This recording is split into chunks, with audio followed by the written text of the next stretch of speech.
वास्तु में इन दिशाओं का खेल क्या कहता है? Direction, object and time. Energies कितनी जरूरी होती हैं दिशाओं के साथ? एक वास्तु का सिस्टम है, इसके पैरामीटर्स हैं, उसके हिसाब से मैनेज कीजिए। किस आदमी को कितनी एनर्जी चाहिए कि वो फ्लरिश हो और किसको नहीं चाहिए, वहाँ हमें एनर्जी रोकनी है, वहाँ हमें एनर्जी जाने देनी है। किसी घर का वास्तु खराब है, क्या वो कोई फैसला नहीं ले पाएगा? बीमारियां घर कर गई थी, बिजनेस में लॉसेस हो रहे थे, बच्चे हाथ से बाहर निकल गए थे।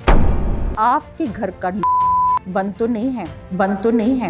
अगर वो बंद है तो वो घर अब आपके रहने लायक नहीं रहा। अगर आप ऊपर से कूद जाए 10 मंजिल से, कुछ नहीं होगा, कुछ नहीं होगा। किसी भी समस्या का समाधान वास्तु में है। आपके जीवन में कुछ भी घटना घट रही है, उसका कारण वास्तु है। और जब कारण वास्तु है तो निवारण वास्तु है।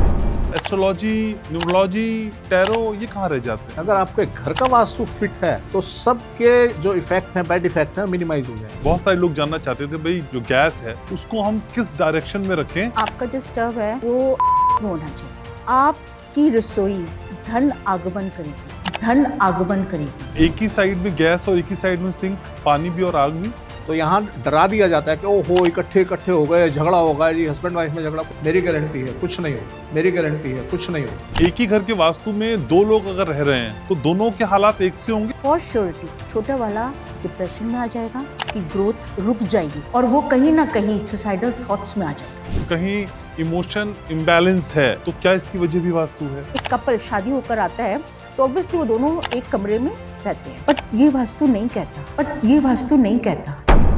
हस्बैंड को हमेशा हाई एनर्जी जोन में रहना चाहिए, लेडीज को हाई एनर्जी जोन में नहीं आना चाहिए। एक नए शख्स की एंट्री के बाद ये सारी चीजें बदल जाना, वास्तु का यहाँ भी रोल है। 50% लोग अपनी वाइफ से हैंडल होते हैं। 50% लोग अपनी वाइफ से हैंडल होते हैं।